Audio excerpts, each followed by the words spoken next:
Yo, what up, though, man? I got Big Homie Thraxx in the building. What's good, man? What's the deal? What's the deal? You know what I'm saying? Up here in Detroit, kicking it. You know what I'm saying? Me and you, we go all the way back.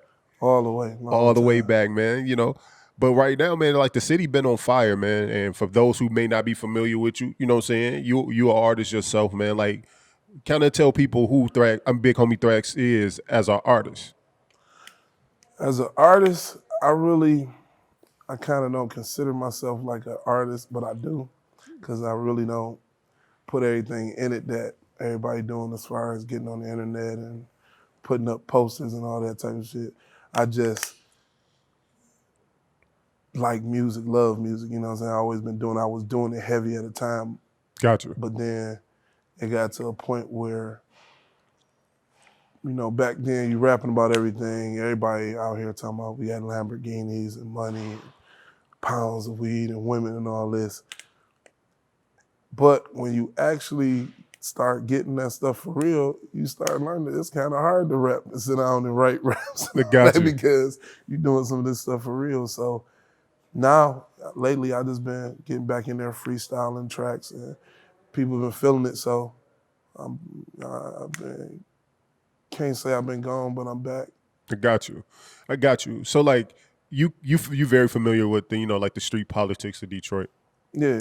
And I know with a few people we were debating on this, like the differences between Chicago street politics and Detroit politics. Like, when people think of Chicago, saying they think of like, heavy gang culture. Mm-hmm. They think about, like a bunch of random people getting killed. Maybe it's more news publicity. But when you think of Detroit, you start to see like gang culture a little bit. You start to see, like you see Sada Baby Numb, banging blood. I don't know if I seen anybody yet from Detroit that really banged Crip. But it seemed like the gang culture kind of arose back in here. But when it comes to the streets, of Detroit, like what is it like? What politics run the street? Is it gang culture, hood culture, just drug culture? I'm gonna say number one gonna be drug culture, because this city about money. You know what I'm saying? So, like you say, you see people banging blood and all that and stuff like that, and it's coming up. And the gang culture kind of go in and out as far as how heavy it is here. We done had years. I remember back in the day where it was like, hey, don't wear your hat to this side. No, you can't be walking around with the red Phillies hat and stuff like that if you ain't, you know what I'm saying, you ain't with that. And then it kind of faded off. But what always stood true here is the money. Like, fuck with nobody money, you ain't fucking with nobody drugs. You fuck up the bag, that's what's gonna get you fucked up for real. So even when it comes to gang banging and all that, you still ain't getting none respect but what the money can allow. You see what I'm saying? You can be a blood, Crip, all you want. If dog over there got 100K and he put it on y'all head, y'all out of there. You see what I'm saying? So that's where the respect comes. And the D, if you got the drugs, if you got the money, you got the cars, you gonna have the women, you have the respect. And but don't they also give you the target? That also definitely give you a target. Definitely, because everybody down here, you looking good, you looking like food. Gotcha. So you got to pay attention to that too. You looking good, you got the women, the cars and all that too, but there's somebody looking at you like a plate too, so you got to be on your toes. So like with Michigan, weed being legal here, how has that benefited? Has that benefited or hurt the actual weed man that used to, serve everybody? Well, the funny thing is, a lot of people thought it was gonna hurt. You know what I'm saying? Like, all the dispensaries and all that, but it didn't hurt. I feel like it actually pumped it up. Because what happened is, most of the motherfuckers who going to these dispensaries is like the white collar people and stuff like that who was smoking weed on the low, or maybe wanted to smoke weed and wasn't smoking it at all. Gotcha. And then as soon as it became legal, they was like, oh, it's legal. It's like having a glass of wine and everybody go to the dispensary and buy weed. Them dudes still not coming to the hood to buy weed. So they go into the buildings and dispensaries where they feel comfortable driving. Everybody else is buying more, and now they more comfortable with it now because they're like, oh, I can get pulled over with this legal. I ain't tripping on it. Got you. So like because like I look at it now, like I would have thought like Well, I guess it makes sense for the people in the hood because usually either people gonna pull up on a weed man and get it, or sometimes if you're lucky, you got a weed man that drop it off. Mm-hmm. But I really thought like legalization would have kind of start running the weed man in the hood off. But I guess people in the hood not about to go. Are there any dispensaries in the hood? They all in the Yeah, suburbs. it's a couple. No, it's a couple. It's a few of them on 8 Mile on the east side. It's a couple on West Warren. I think that THC one right on West Warren, a pretty big one. I got you. Yeah, they had Sodom them up there doing something one day, like some promotions. But like I say, them dispensaries, you got a few people that's going there. It's mainly like the older crowd who ain't trying to go to no trap, Got you. who threaten they might get robbed by somebody serving or something. So it ain't really messing with the common hood traffic.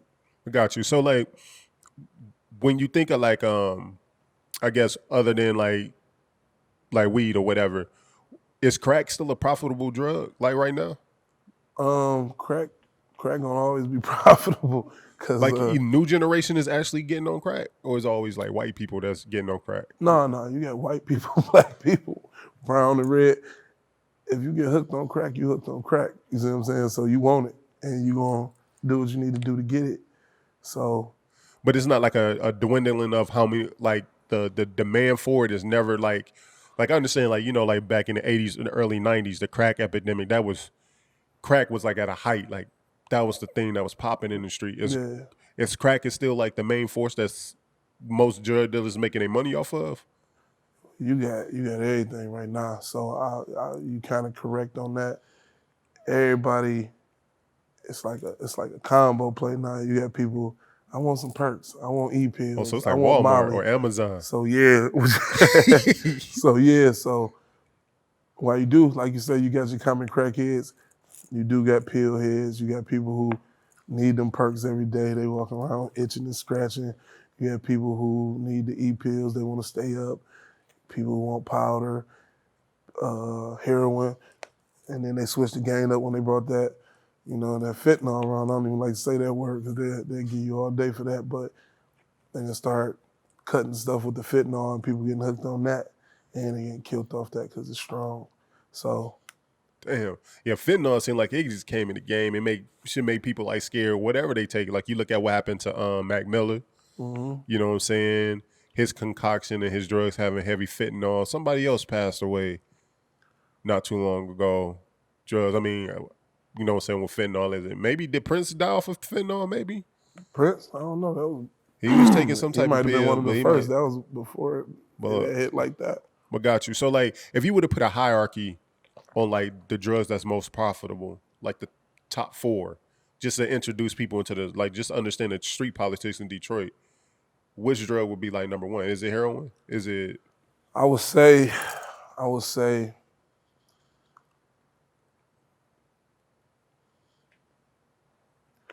heroin first.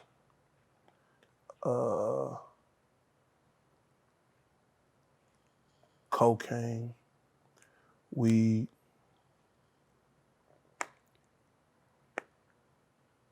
and pills. got you? There's so many different of them. They popping blues, they popping Xannies, they popping E-pills, everything. So it's up there for them. So with that, like people know like the murders. Like you remember the video that like kind of shocked the world and kind of like opened up the door to the world of Detroit and how crazy it was.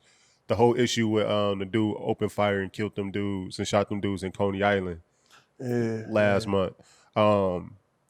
Is that do you feel like was that like an anomaly? Like did that shock Detroit seeing that, or do you feel like What I think shocked Detroit wasn't really shocked. It was just like, wow. I think the wow factor was, and I mean RIP to all them boys who lost their lives. You don't know what the situation is, so I don't know who wrong or who right. That ain't for me to discuss. But the wow factor was that you want to say the professionalism of the shooter. You know what I'm saying? Because he was accurate. You see what I'm saying? yeah, I think he killed 3 of them.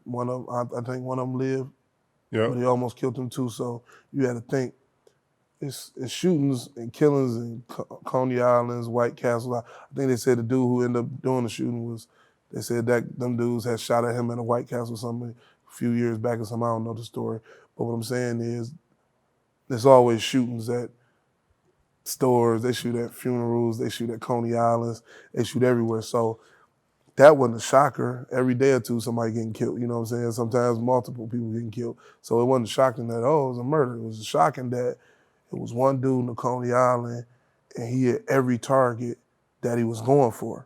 So you looking like, man, you know what I'm saying? He already had to be thinking what was going on because it was like, bam, bam, double back over here, make sure I get dog on the way out. Didn't touch nobody else that had Right, nothing to do with it. Didn't hit none of the people that he wasn't trying to hit. So more so, it was like the accuracy because whether somebody shoot up a spot, a store, or something, if we all 3 or 4 of us in a room, somebody bust one, everybody else finna get to running. So it's usually something like, oh, he shot at 5 people, he killed 2 of them, or something like that. When he hit everybody, and you seen the video, just everybody slumped in there, and one dude still fighting for his life, it was like, Yeah, it was like on Hitman mode. It was like he was locked in. So when you going 1-on-4, you got to be locked in anyway because out here you got to expect that. The way I looked at it, everybody got a pistol. At least everybody got a legal pistol, and they doing all these CPL licenses. Everybody usually got a dirty pistol or legal. When you see some of these dudes now, it ain't working out the way they plan to. They going to hit a lick or carjack somebody or something, and they like licensed pistol holder kills the person. You know what I'm saying? Yep. Lady getting her purse snatched kills dude. So you going Coney Island everywhere, you looking like, okay, dude got a suit on, he got a strap.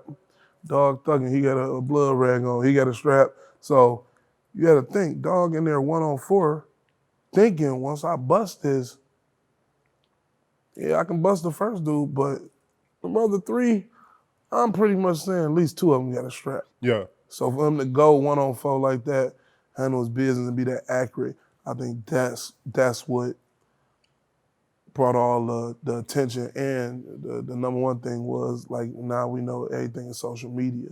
So it's a difference between, you know, you can be down in Texas and I'm like, dang, dog, 3 people got killed last night downtown. You ain't see it, but you heard it like, dang, that's crazy. But if I say 3 people got sent downtown, here go the video, you see them get killed and laying there, you like, whoa. Yeah, so it was all dynamic. on camera, took off on social media, so that's what blew up that incident.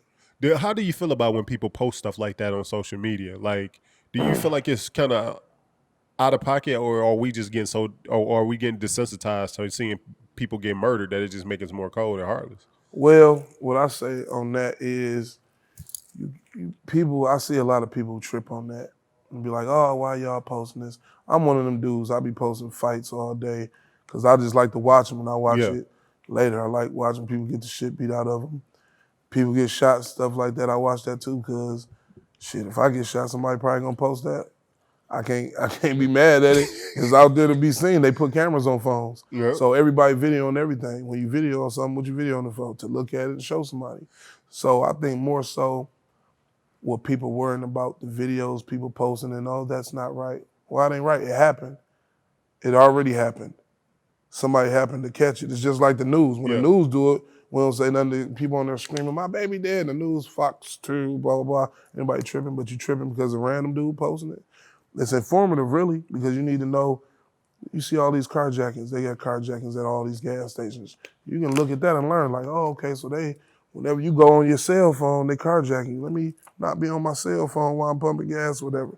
It's informative. So, like, let's talk about that. So, like, the guy to coming to Detroit, because I know coming here, I always have a good time. Right. But you have to deal with, any city, you have to deal with an element of danger. Mm-hmm. So, like, what's some good, like, when somebody come to Detroit, what's some things that you can look forward to for having a good time? And then let's get into how does a person make sure they protect themselves when they come to Detroit? That's a good question. When you come to Detroit, what do Detroit that you feel like Detroit has that no one else have when you come here to have a good time? Oh, all right. It's an upper and lower spectrum of that. I feel like, for real, it depends on who you are coming to Detroit. Okay. If you coming, I'm gonna tell you this. If you coming and you're a tourist to Detroit, you don't know nobody, and you're just like, oh, I'm coming to Detroit to have fun, stay downtown. There's cameras all down there. I mean, there's still shootings and stuff happening down in Greektown and stuff like that, but that's your best bet. They got police walking around. the whole downtown area. Security, it's cameras on all these buildings, and that's where your kind of upscale vibe is. You want to go get some booth service, get security, stuff like that. Like downtown, you more prone to stuff be popping downtown every day too, but you're more prone to if something happening outside the club, it's a big fight, it's a big brawl.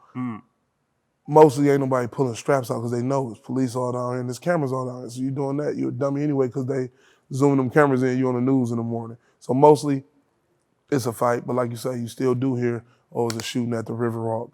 They snatched somebody buffs, they took their shoes, they shot them, they robbed them. At Greektown, they shooting. So it happens, but it's less likely. So if you're a tourist and you just coming out here and you don't know nobody, you want to see it, go downtown, go to the Riverwalk, go see the Cobo Hall, you know, all that type of stuff. Campus marches, eat off the food trucks. If you from the hood, you from the streets, know somebody.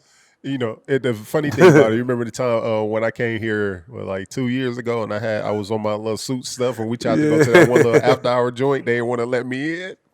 I told you in advance. Who you know here? Yeah, I told you in advance. Like, you came down, you had the like the Future hat, button-up shirt, and stuff like that. I'm like, bro, they ain't finna ride with that.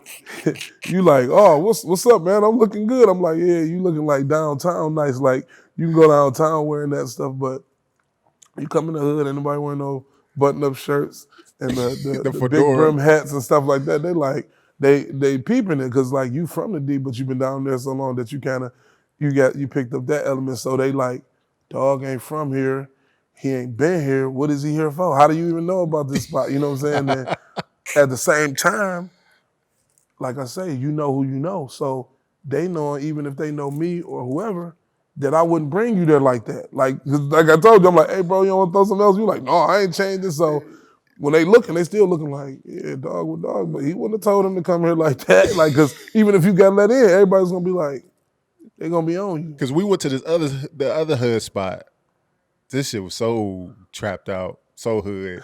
It was dark as hell. You couldn't see nobody's face. And I remember in there saying, that's right before we went to the after hour spot. Yeah. Before we went in there, they was like, dog, who you know? They didn't want to let us in there. You said whoever you knew, we got in. It was no problem. But people just staring at me. Yeah. And one girl was like, you don't fill out a place? Yeah. I'm like, no, why would I fill out a place? That's why they be saying, like, Detroit, you got that style, like, I can go anywhere, any state. They be like, where are you from? Or you from Detroit? I can tell, like, you got that swag. Like, it's just in you. So you gonna stick out if you come here. So that's what I'm saying. Know somebody, because don't think you about to come here and be like, oh yeah, I'm just about to start frolicking through the hood spots and they ain't gonna peep.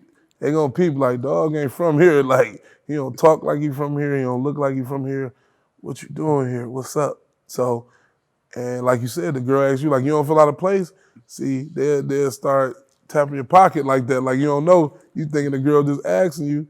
And she like, you don't fill out a place? Cool. She going to tap, hey, dog ain't from around here. Holla at him. Like, see what he got on him. So, yeah, be careful. You come down here in the hood, know the right people, know somebody. Don't come down here and then you got a face card and you just know this dude from Detroit in here, a lame or something, he take you somewhere where he can't get out of a situation himself, better let alone get you out of one.